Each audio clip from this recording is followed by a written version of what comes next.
Hello everybody, welcome to the United Stands. I'm Mark Goldbridge and this is your Manchester United versus Leeds preview and live Manchester United news with me, Mark Goldbridge, tonight on the United Stand. How are you all feeling? Well look, first of all, before I reveal United's lineup predictor for this game against Leeds, I have just watched Leeds get a point at Anfield and they're a bloody good side. They're well organised, they're energetic, they're aggressive, they can create chances. It's going to be a difficult game, but the positive is I think every time we write United off, we actually tend to play quite well. So it wouldn't surprise me if we actually played well in this game and got some points, which is much needed when you look at that league table because it's still there. This incredible season, the Champions League spot is still there, despite the fact that we are factually not very good this year. We've also got some interesting stuff coming in from Brighton. They've re-signed Pascal Gross, isn't it, from Dortmund. Does that mean that Baleba could go in January? Also, we've been linked to Mateta. Does that mean if Zirkzee goes, we could go there? So look, I certainly think United need, we shouldn't be shocked if United go and try and get Baleba and Mateta in January. I think you would be shocked. I think I would be shocked, but we shouldn't be shocked considering how bad we are and how we need better players. But, we'll have to wait and see.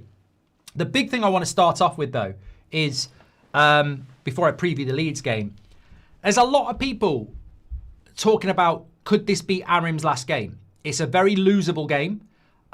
If he lost this game, his win ratio in the Premier League this season goes below 40%, which is shocking.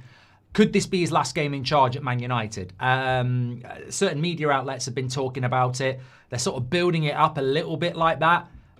Absolutely not.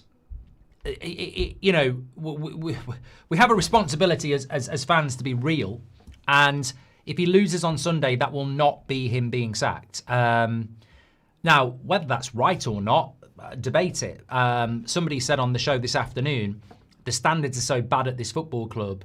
I mean, he'd have to get relegated to get sacked. I mean, he's literally done everything a normal manager would get sacked for, and he's still safe. So I don't know whether that's fair or not, but if we lose to Leeds on Sunday, he won't be sacked on Monday because of this.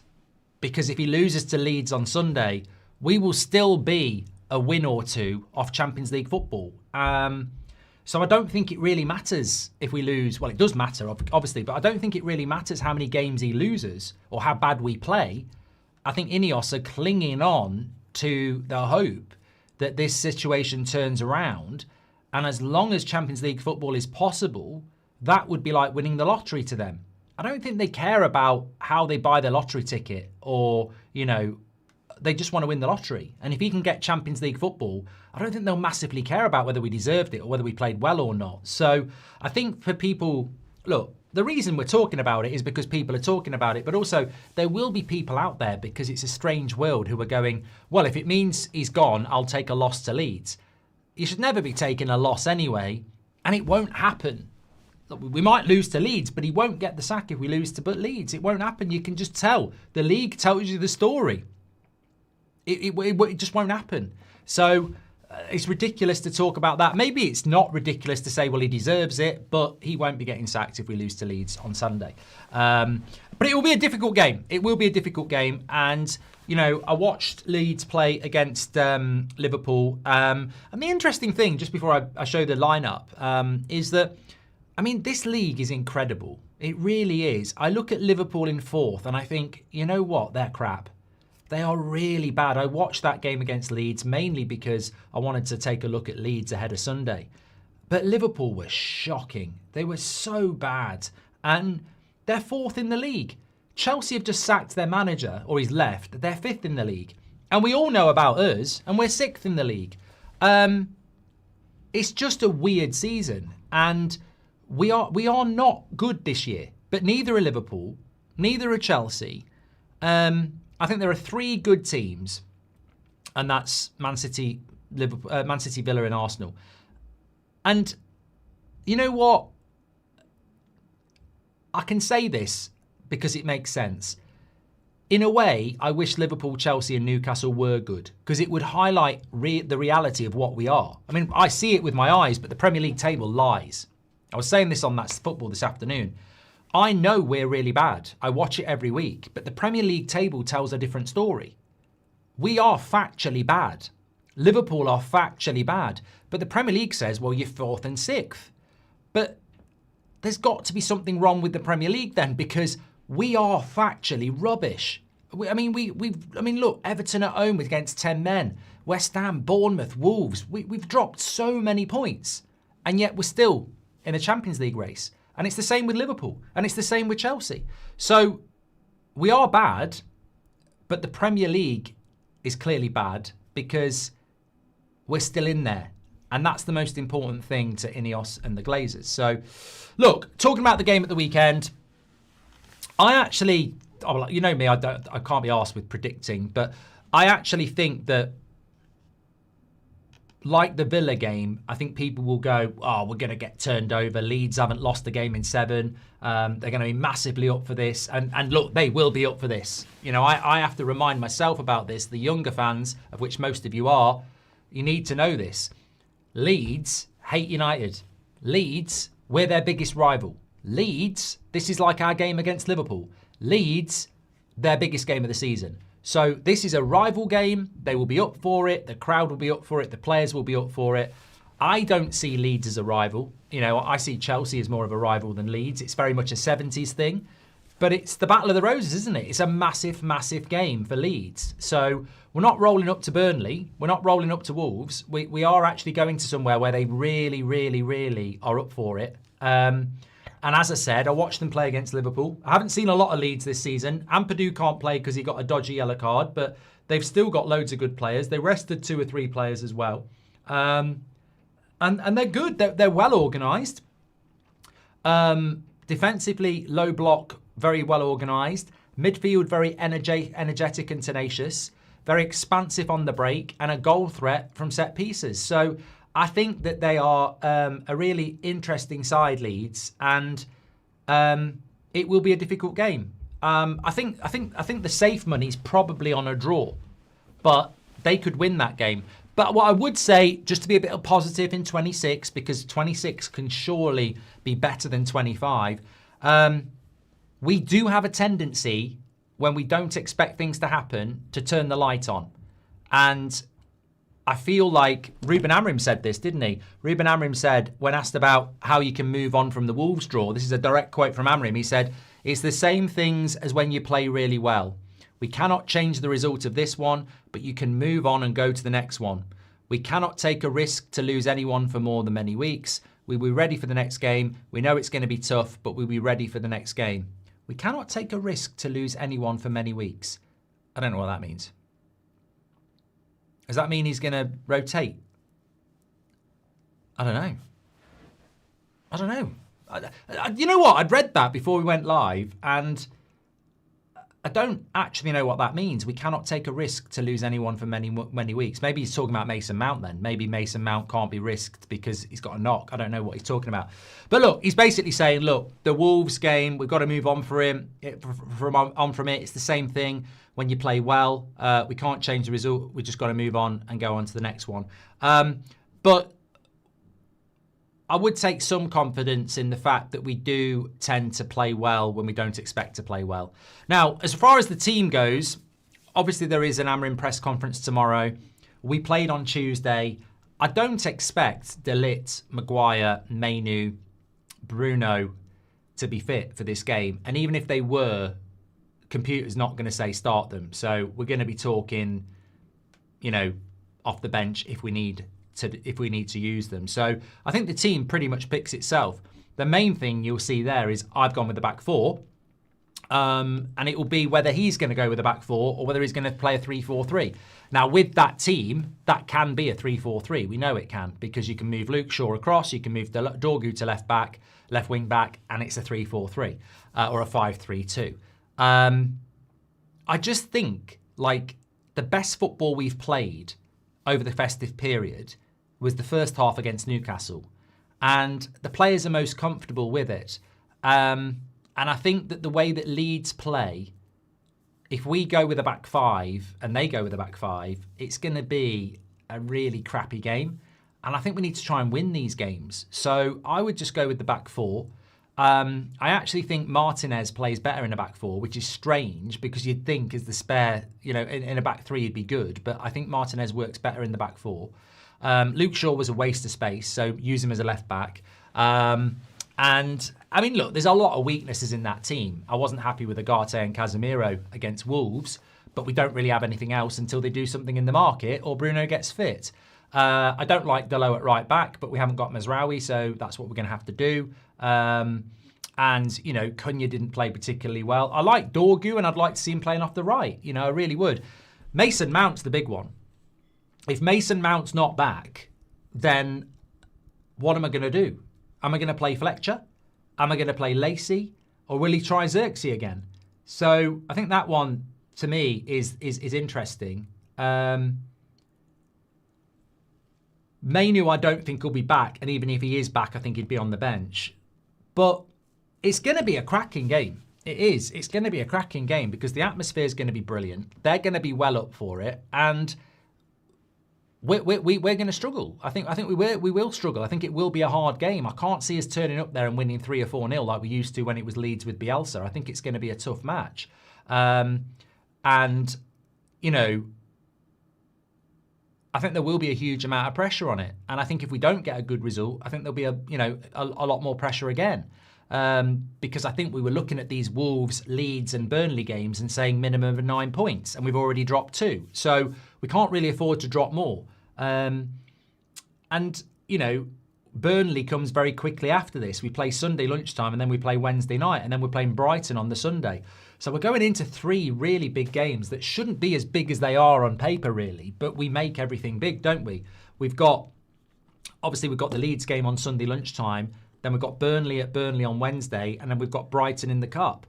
And what worries me a little bit is that if we don't get players back, or we do get players back, it's not like if De Ligt's back, he can play Leeds, Burnley and Brighton.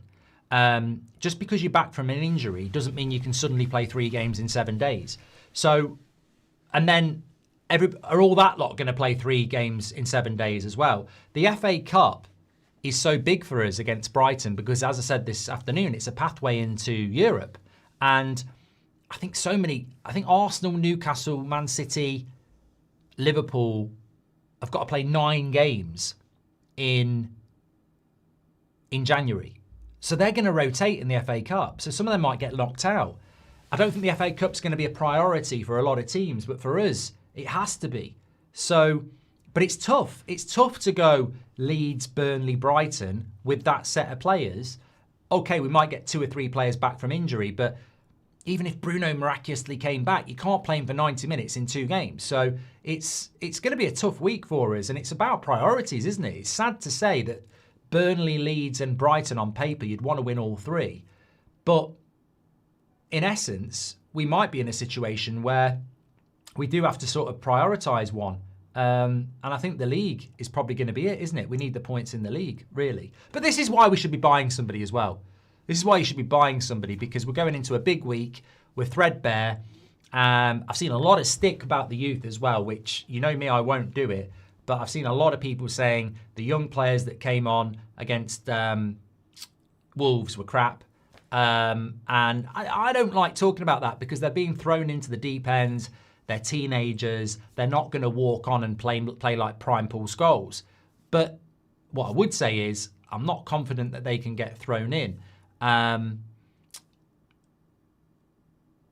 So I don't know how we navigate the next week if Mason Mount's not ready to go on Sunday. I don't know how we navigate the next week if we're not going to get a Semenyo back because we are going to be reliant on kids. Having said that, I think it's really important to say that those of you out there who are saying it's an excuse that we've got so many players out injured, well, it's not an excuse. This is just poor preparation from Ineos again. I don't count Ahmad, Mbeumo and Mazraoui as being out. We knew they were going to the AFCON in the summer and we've made no preparation for it. That's not injury. That's not bad luck. It's literally signposted that they are going to be missing. So if we don't prepare for that, well, if you don't prepare, you fail. De Ligt and Maguire are centre-backs, and we have got Luke Shaw, Martinez Heaven and Yoro who can play that position.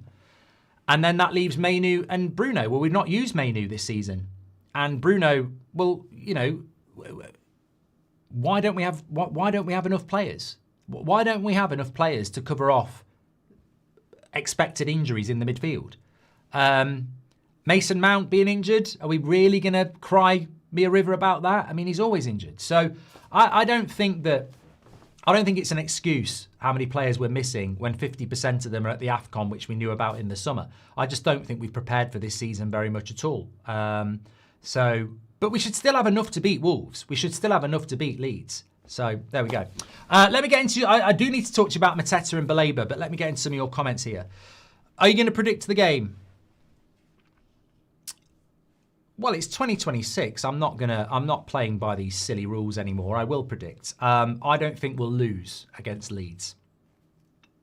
I'm not predicting a win or a draw, but I don't think we'll lose against Leeds. I think this game is exactly the type of game where everybody looks at it and goes, we're definitely going to lose that. Leeds are unbeaten in 7. They're playing really well. We're playing really crap. We'll lose this game. But then we'll probably turn up and play quite well. So I don't think we'll lose the game. Let's put it like that. Luke says, it's hard for youth to shine and break through when he slags them off. Waiting for Indicala to drop the sack update. Happy New Year's, Mark. Well, I wouldn't believe that, Luke.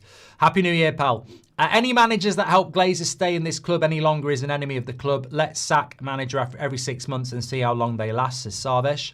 Players across the Premier League have one eye on the World Cup. Luke Shaw is starting every game. Casemiro glow up. Other players in other clubs aren't giving their all, says Honk. Zirkzee won't be leaving now. Roma signing Raspadori from Atletico, says Rory. That's bad news for us then, isn't it? Because I saw today that Sky Sports were reporting that United want Mateta. And we've been linked to Mateta quite a lot. And your mind sort of wanders, well, if Zirkzee's going to go, then do we go for someone like Mateta? If I tell you what, if Zirkzee's not going to go, this is just another instant of how badly this football club is run, because nobody can convince me that Zirkzee against Wolves and Newcastle was not checked out. I like Zirkzee, but that's not how he normally plays. That second half cameo against Newcastle was dreadful, and the performance against Wolves in the first half, although he scored, wasn't that good either.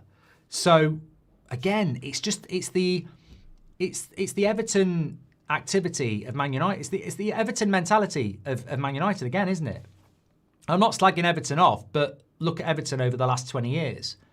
You're not mixing it up at the top table. You know, you're selling to buy. You're not necessarily going out and building a team on top of a good team.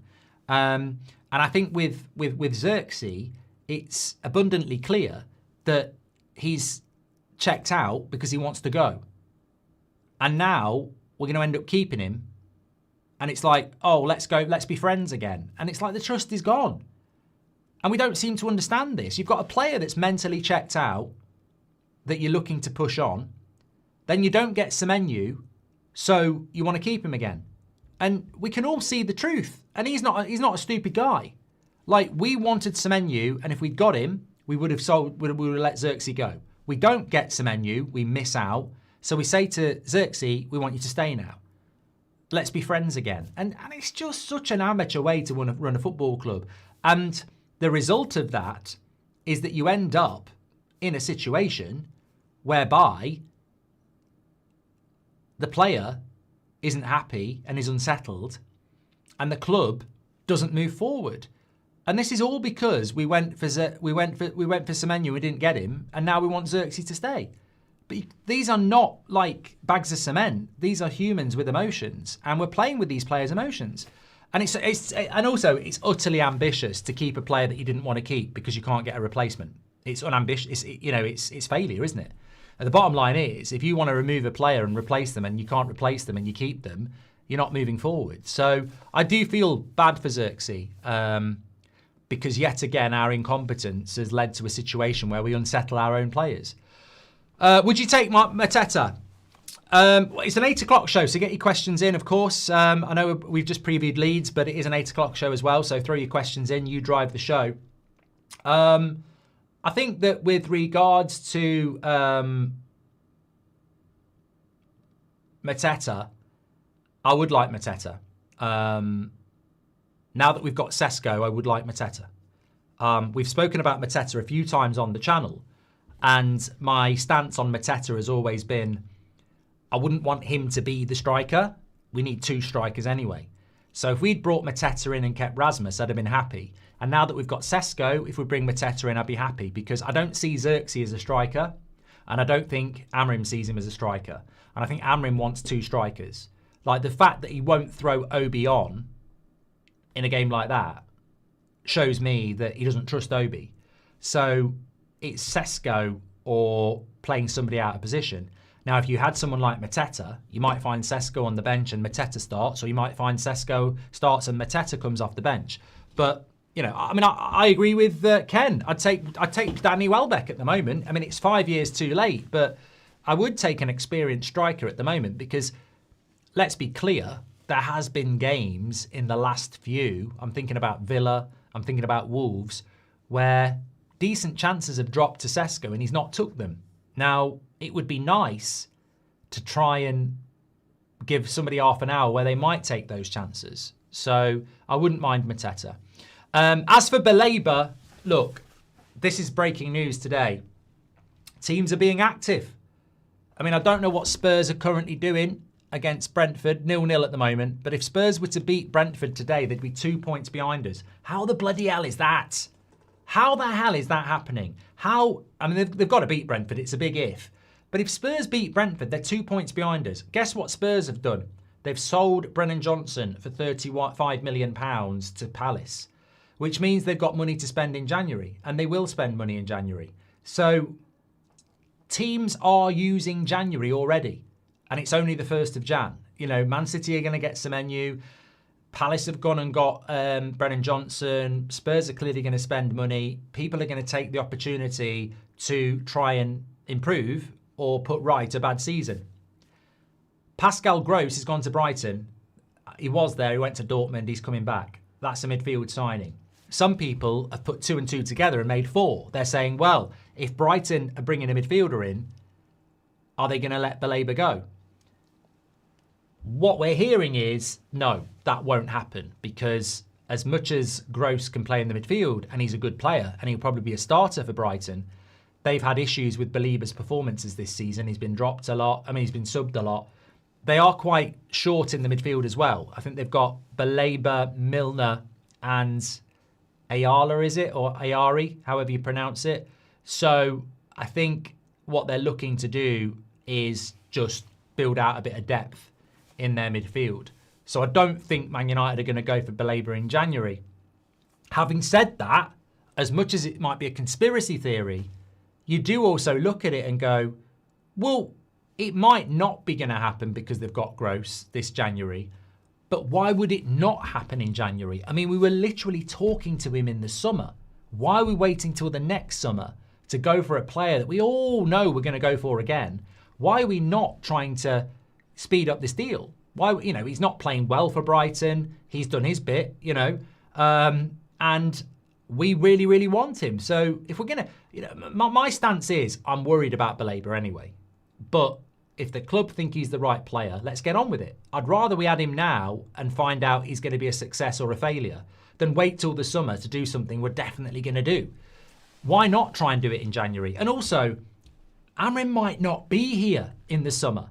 There are plenty of you out there, myself included, who are saying, I wouldn't sack him now, but if it continues like this, he's got to go in the summer. So he'll never get Baleba. Amorim might never get Baleba even if we sign him in the summer. So surely, it's just so logical. We're not playing well. The midfield's terrible. Amorim might be gone in the summer. I know, really, really out there idea. Why don't I go and get Baleba now? Because it's the guy Amorim wants. And if it goes wrong, you definitely know that Amorim's not the guy. So I agree. If Brighton are going for Gross, why aren't we going for Baleba in January? And also, based on recent results, I mean, I'm still stunned that in our last 5 Premier League games at home, we've been shit in 4 of them. and the club are going, we don't need to buy. I mean, anybody with even Stevie Wonder knows we need to buy. So it's exactly the sort of signing that would inspire, excite. You know, as I said to you this afternoon, for me, the biggest problem at Man United is Jim Ratcliffe and Ineos. They've absolutely, you know, exceeded what even the Glazers were capable of. They're making things worse. You know, your confidence rating is on the floor. Amorim's confidence rating is on the floor. What better way to up that rating than by putting your hand in your pocket and buying something we absolutely need?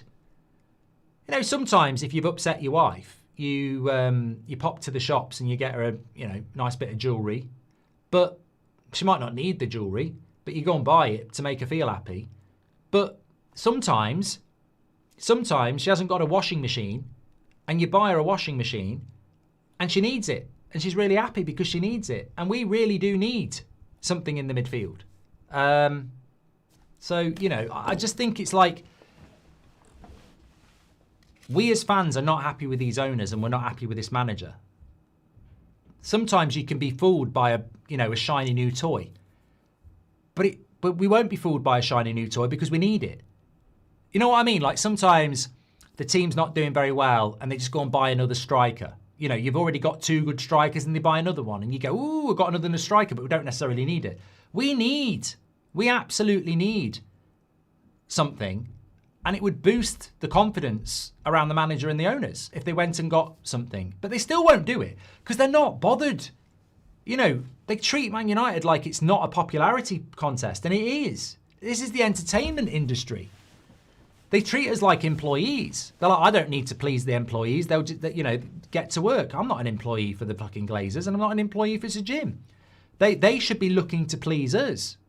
You know, some people in the chat are going mad about washing machines and women. Look, that's not what I said. I said you might need a washing machine. I said your wife might want a washing machine.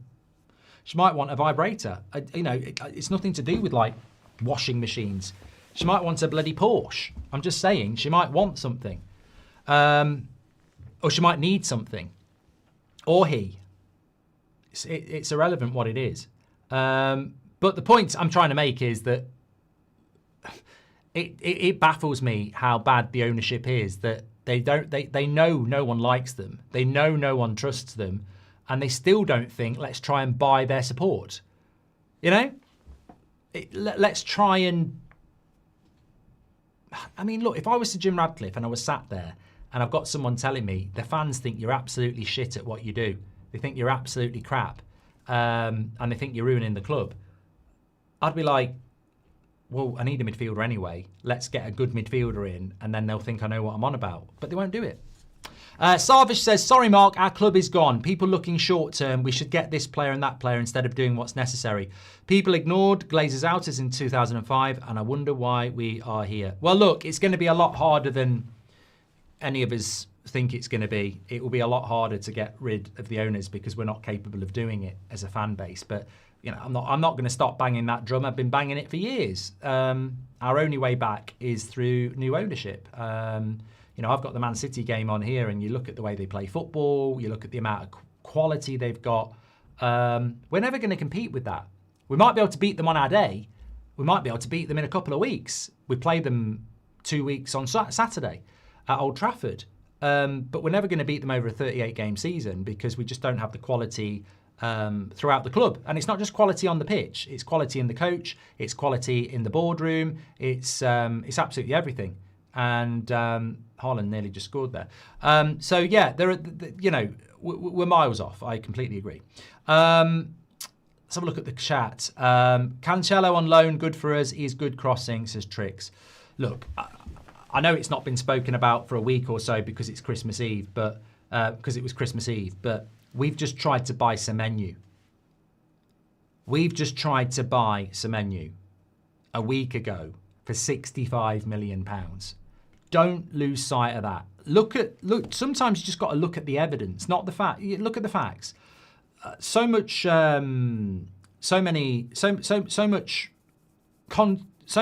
conversation is opinion, isn't it? You know, my opinion is this, your opinion is that. But sometimes you've got to look at the facts, right? We're not playing very well. Performance is not very good. The vision is, you know, cloudy. And the results are up and down as well. So we're not doing very, very well. We have still got a, you know, sight of the Champions League, but we're not doing very well. And we, you know, you could argue that we probably won't get it. We don't deserve it, etc. If we carry on like this, it's going to be very, very difficult. However, the transfer window is open. We desperately need some quality. Look at the last week. We've tried to sign a player for £65 million, and it is £65 million because it's a release clause. So you've got to have the money. So we've clearly got the money to do a £65 million deal. We've then played pretty badly against Newcastle and scraped a win. And then we've played very badly against Wolves and drawn against the worst team in the league. So in the last week, we've played shit twice and we bid £65 million for a player. Tell me why we're not still spending that £65 million. This is what's unique about this January transfer window is we know we've got the money. We know it. We've got the money. We've definitely got the money. So why aren't we spending it? And as many of you quite rightly said, Semenyo's a good player, but is it a necessity? Is it needed? I mean, the fact that we were going to sign another attacker. You look at that Wolves game. You look at that Newcastle game. Did we need Semenyo? I mean, he's a nice to have, but did we need Semenyo? Yeah? I don't think we do. Which again makes me panic about who's making the decisions at United, because Semenyo is a good player. Let's never forget that. Semenyo is a good player, but do we need Semenyo? Do you need to spend £65 million on Semenyo? And the analogy is you can get yours in, but to me, buying Semenyo is a little bit like, you know, your wife and kids are starving at home and you've got a tenner in your pocket, which, you know, could feed them. But instead of doing that, you go and buy yourself a pair of new pants. You know, something completely irrelevant that you don't actually need, but would be nice. You know, and you could probably flash the band a bit and go, look, they're Calvin Klein's, but they're not actually, they're nice, they're good, but they're not what you need. We need to eat. And if you've got £65 million and you're bidding for Semenyo, again, I would say, what is the media? What is the journalists? What are the ex-players? Why aren't you talking about what I'm talking about here? Our midfield is absolutely dreadful. Our football is absolutely non-existent. And yet we know the club bid £65 million for Semenyo on an attacker they don't actually need and are still ignoring the midfield.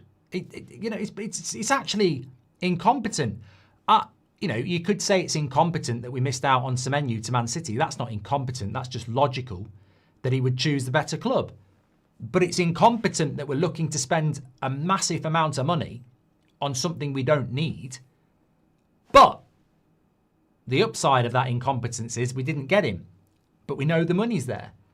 And I can't believe that the club and some of you are debating whether you want Ruben Neves or Conor Gallagher when the money's there to get both. Now, we're not going to get both, but we should just get one. Take your fucking pick. Take your pick. But we've got the money and we need a midfielder. And beggars can't be choosers. I mean, people talking about, I don't want Conor Gallagher, I don't want Ruben Neves, I want Elliot Anderson. Yeah, so do good teams. So do Man City, who are a good team. At what point in the last 10 years do you think we deserve to be going for the best midfielders in the league? We're not that club. So we need to get we need to get players better than what we are. Too many times we want to be at the bottom of the ladder and go to the top, and we forget that you've got to climb in between. And we need players that can get us top four. Then when you're a top four team, you get players that can get you second place. And then when you've got players that can get you second place, you become a winner. You look at Arsenal, they've gradually built it perfectly. I mean, some of their fans are completely impatient, but what Arsenal have done is built gradually a team that's capable of winning the league. We seem unable to do that because we won't build a team. And I don't mind if it's Ruben Neves, and I don't mind if it's Conor Gallagher. I mean, look, they're not starting for Man City. They're not going to start for Arsenal. But they'd start for us. James Garner would start for us. Sander Berg would start for us. So the fact that we've got 65 million and there are midfielders available that will make us better today, and the window is open today, I think it's bloody criminal that we're not doing anything. I'm really surprised, actually, that we haven't had, one of the big ex-players, someone like a Roy Keane or a Scholes would be perfect because they played in the midfield and they have very strong opinions. I'm really surprised they haven't said, it's incredible to me that they're trying to spend money on another attacker, and there's 2 or 3 midfielders available in January that they could buy today that will make them instantly better when they've got 3 games in a week. It's incredibly incompetent, and it's true. It's true. Marvin says Gallagher isn't even better than old Casemiro. Well, I think he is, Marvin, but, the thing that's going to sit you down massively is that Casemiro can't play 3 games in a week.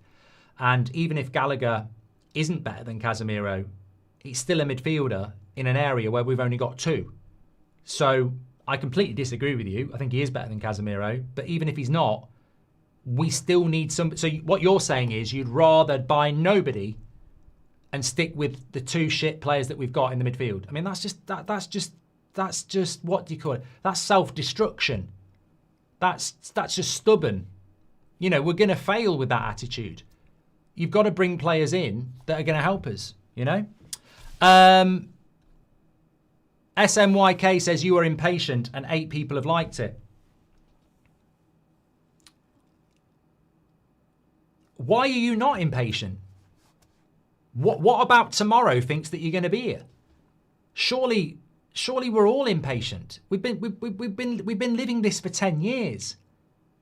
I mean, let's be honest. If this carries on, some of us are going to die with United being shit. As morbid as it sounds, some people have. Why would you not be impatient? I mean, what about life makes you think it's going to wait for you? Why would you not be impatient? What are you waiting for? We've been waiting a decade. What are you fucking waiting for? Who are you, bloody Benjamin Button? I mean, I don't know why you wouldn't be impatient. I really don't. That's what winners are impatient, by the way, mate. Most successful people are impatient. It's what drives them. Lemens is the prototypical signing that club needs to keep repeating. Personality, profile, and what we need at the moment, not shiny new toys like Semenyo, says Arca. Well, look, we can profile the type of signing we want to buy, and I do agree with you. But I would even get even more precise than that. Personality, drive, talent. Le Mans is very interesting. But how's about just buy me a fucking midfielder now, today? Buy me a good midfielder that can start for Man United today. I can even be more than that. It's dumb, but Ineos think better to save for August, says Mustafa. I mean, it's absolutely incredible, yeah. Stephen, thank you very much for your super chat. He says, Collier's been called back from loan. No way there's a midfielder coming in January. Owners are clueless, and all you needed to know about the manager is the low long throws. Season's done. Yeah, I was having this argument last night, actually. And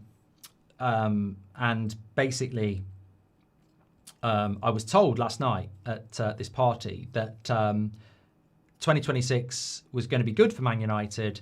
They're playing good football and progress is being made. And I said,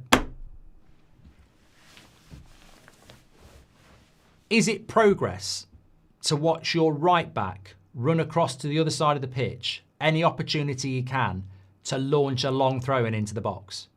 I mean, is that progress? Or is that just survival bullshit, trying to scam a goal from any way you can? And I think you're right. I think those long throw-ins, I know we're not the only team that does it, but we are Manchester United.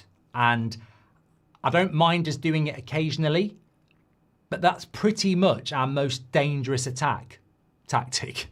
I mean, we don't play anything. I would say the long throw-in is the only identifiable attacking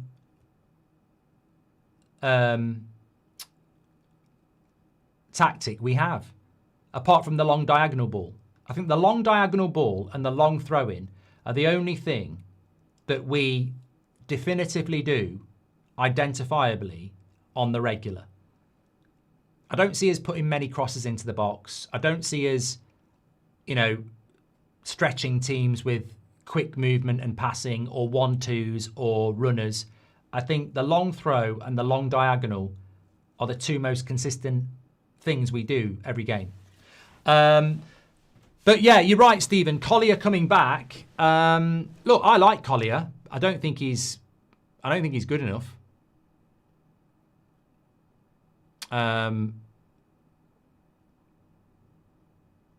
don't think he's good enough. I think we saw that last season. I also think he's very injury prone.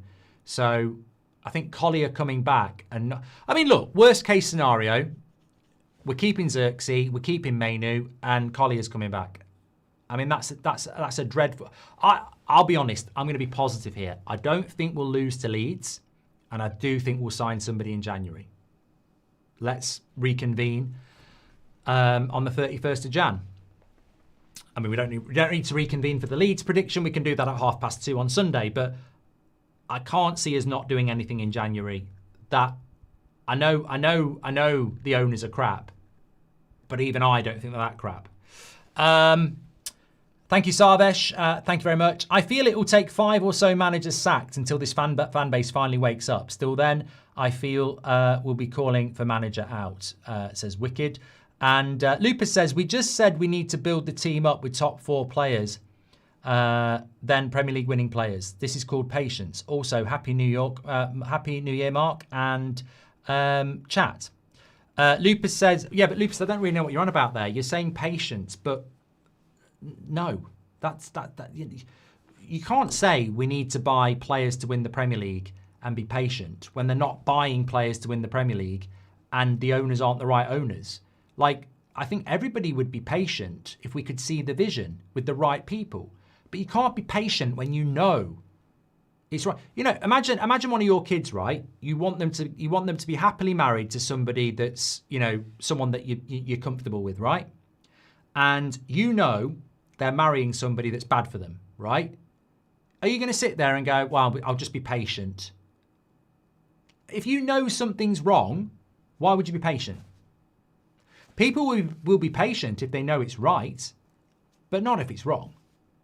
And I've seen nothing from this ownership over the last 20 years that makes me think that they're on the right track.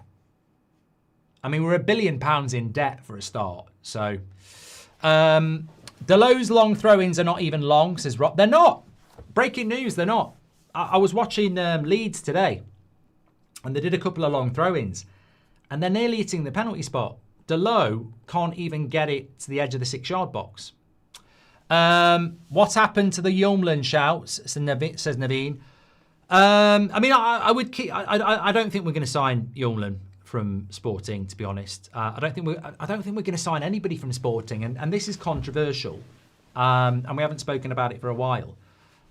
There are some people in our fan base who are manipulated by certain journalists who think it's wrong to buy managers' players from clubs they used to manage, because apparently it was wrong from Ten Hag. But Lisandro Martinez played for Ten Hag, and he's been a bloody good signing. So Jose Mourinho bought players from Porto to Chelsea, and they were good signings, and he did it all the way through his career. There is nothing wrong with buying players from a manager's previous club, especially when you bring a manager in who plays a very niche style of play. So you bring a manager in from Sporting who plays a style of play that hardly anybody plays, with a team that knows how to play the way he plays, and then you sign nobody from Sporting. I mean, I got to say, I think it's incredible that we haven't bought a player in from Sporting, considering he's really struggling to get players to understand his... I mean, Cunha's struggling with it. You can see it. Sesko's struggling with it. Mbeumo's struggling with it. Yoro's struggling with it. So all these new signings, they're struggling with this system, even though he's brought them in. Didn't bring Yoro in. So I'm very surprised that we didn't think it might be a good idea to bring a couple of players in from Sporting. I mean, we tried with Kenda, but we failed. We tried with Gyökeres, but we failed. If at first you don't succeed, try again. I think we should have done. Might be a hot take, might be a bad take, but it surprises me that we haven't, with a manager that is struggling to play the way he wants to play. I'm very surprised that we haven't brought some players in that have played his system. James says, I think we need 2 wing-backs instead of midfielders. I think you're wrong. Do you not watch Man United play, James? I mean, you might be right about needing 2 wing-backs, but instead of midfielders, forget it. We need midfielders. We might need wing-backs as well. We certainly need another striker, but there is no world where we don't need midfielders. Absolutely none. Apart from our boardroom, who would rather spend it on another attacker. EG says, I'd rather nobody than Gallagher. Can't stand another Agate version of midfielder. Gallagher and Agate pivot will end me. Rather play with 1 man down. Well, that's just stupidity, mate. I know it's probably banter and a joke, but that's absolutely stupidity. That's like saying, oh, I'd rather have nothing. I'd rather die of starvation than eat a Mars bar. Like, mate, we're not at that point. We desperately need midfielders. And I would take most things over nothing, which is why I said to you the other day, Sander Berg would be an improvement. James Garner would be an improvement. Palhinha from Spurs would be an improvement. So I completely disagree with that petulant, immature take. We're not in a position where we can go, I'd rather have nothing. We are desperate. We are desperate.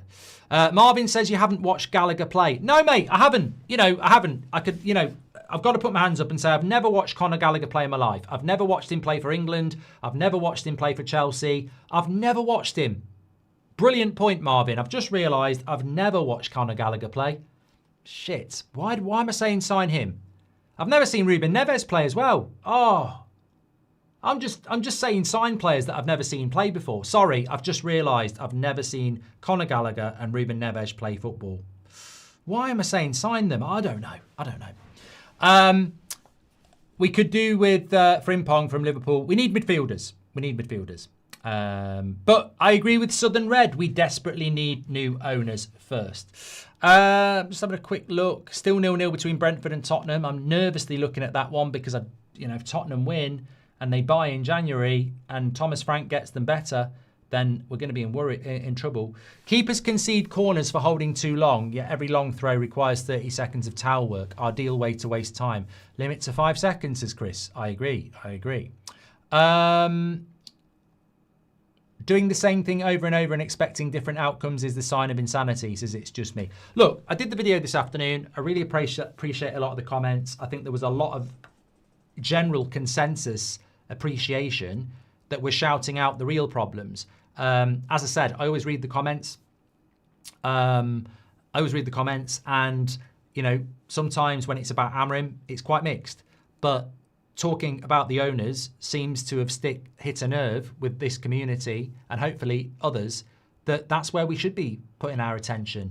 I think it's bloody disgusting that certain journalists, certain ex-players and media outlets never talk about the Glazers and never talk about Ineos. It's propaganda. It's probably paid. I don't know. There's something sinister going on. Always pressure on the manager. Is the manager solely responsible for Man United's decline over the last 10 years? No. The Glazers are. And now Sir Jim is part of that. So look, we do need to keep that because they're the people, they're the head of the donkey. They're the brains behind the idea. They're the ones who appoint these players, appoint these managers, set the standards of the football club. And I don't think anybody can argue with that. And nobody talks about it. So maybe for 2026, as United fans, we need to talk about it because it's just the big unforgotten problem. It's always players. It's always the manager. But even if you get your way and Amorim stays, you'll be relying on these owners to back him. And even if you get your way and Amorim gets sacked, you'll be trusting these owners to replace him. And they cause all these problems, So I said this after the Brentford game. You should always in your head think about 100% of the blame and then apportion it out. So if 100% is the blame, who takes the percentages? I would say the players 25%, the manager 25%, 50% the owners. Well, they're the biggest issue, aren't they? And the best thing is, if you replace the owners, you solve half of the problem, and then the new owners are in charge of the players and the manager and have the power to solve that. So when you're looking at the blame, it's always the owners. You remove those owners and they will remove the rest of the problem because it's their job. And people don't figure that out. They go, sack the manager, sell these players. Remove the owners, get good owners, and they'll do all that for you and you'll solve the whole problem. Whereas if you sack the manager, you solve 25% of the problem and you're still left with 75% of the problem. And this is why the cycle goes on. And this is why we've got these idiots who just get stuck in the cycle of, let's sack the manager, let's get a new manager. And then 2 years later, I mean, I know people who a year ago were going, Amorim ball, oh, Amorim ball, oh, Amorim ball. And now they're going, get this idiot out of my football club. And then we'll get another one in and they'll be going, oh, Xavi ball, Xavi ball. And then they'll be going, a year later, get rid of him. And they can't figure it out. They can't figure out why they're on the cycle. And they're on the cycle because they scream manager out and then they get a new manager and it doesn't work. And they go, oh, they're the problem, sack them again. And then they get a new manager and it doesn't work. And they go, they're the problem, and they sack them again. But they don't think about blame being a percentage. And it works in the rest of your life as well. When there's a problem and you think about it as 100% and then you divide it into what's causing that problem, you'll solve a lot of problems. So I just look at it and I go, 100% is the problem at Man United. 50% is caused by the owners, 25% by the manager, 25% by the players. If I remove all the players, I've still got 50% of the problem and the manager if he's a problem. If I remove the manager, I've still got 25% of the players the problem and 50% of the manager. That's a majority. Even if the manager's good, 75% defeats 25% every time. We've got to take out the biggest problem. And the biggest problem is the owners. Simple. It's really simple. It's like staring. Emily Derry says it's like staring at a spinning wheel. You get distracted by the wheel and forget who's turning the wheel. We got stuck in the nitty gritty and lose focus of the people presiding over it. Yeah, we do, Emily. And it's something in 2026 I think we need to try and remember all the time because we're all guilty of it. The journalists and the media and the ex-players, they do it on purpose. I'm convinced they do it on purpose. I'm convinced there's somebody somewhere saying, don't say anything about them. Don't say anything about... I mean, I know a content creator. I know a content creator who purposely will not say anything about the Glazers because he doesn't want to damage his reputation. He doesn't want to damage his relationships in the media. Fact. I know it. So if that person's doing that, why wouldn't ex-players and journalists and the media be doing that? It stuns me that nobody, despite countless bad results, 15th in the league, Europa League, not buying midfielders, drawing to Wolves, losing to Everton, how many times has people gone, this is on Ineos, this is on the Glazers, yeah? It just doesn't happen. No journalist will write it. No ex-player will talk about it. No media player. Some ex-players do talk about it, but it's more in passing than, you know what, Sir Jim Radcliffe's caused this or Joel Glazer's caused this. It's not happening enough. It's not happening enough, is it? No, it's not Ginge. It's not Ginge. No. I'm with you, Mark. Nicky Butt was spot on when he said Pep or Klopp wouldn't improve us until our owners are gone. They won't invest in the team, which is beating the heart of the club. Yeah, and look, Stephen, I completely agree, right? People will say, just because the owners are crap, just because the players are crap, doesn't mean the manager's not crap. Absolutely. But listen to what I said. Removing the manager removes 25% of the problem. The best manager in the world comes in, but he can't succeed because he's surrounded by 75% of the problem and it will swallow him up. So good manager or bad manager, you're going to get swallowed up. But if the manager's the problem and you replace the owners and you get good owners in, they've got 50% and they'll remove the manager anyway. The pathway is so fucking simple. Stretford Ender says, do you reckon we'd be able to contain Dominic Calvert-Lewin? I would hope so. I would hope so. Because I've seen Calvert-Lewin play for Everton against United and be absolutely shit. So I don't think he's like Erling Haaland.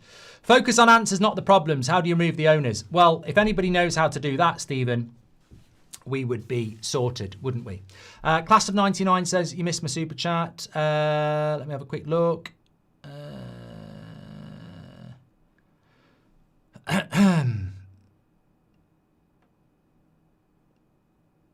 Wouldn't give Amorim a winter budget, done nothing to merit such trust, would tell him to turn it around with what he's got, regardless of formation, or get sacked. Completely disagree. Because he didn't get given a midfielder. That midfield is shit. I think Pep Guardiola would struggle with that midfield. So no, he has to be given a midfield. We're back at 10 o'clock tomorrow. It's a normal day tomorrow. What's going on? I mean, I'm ready to get back into the normal run of things, but it's New Year's Day today. It's New Year's Eve yesterday, and it's Friday tomorrow. And I'm like, ooh, is that like Boxing Day or a bank holiday? No, it's a normal fucking day. I've got meetings and stuff tomorrow. It's weird. And then it's the weekend. It'll be better next year because New Year's Day will be on a Friday.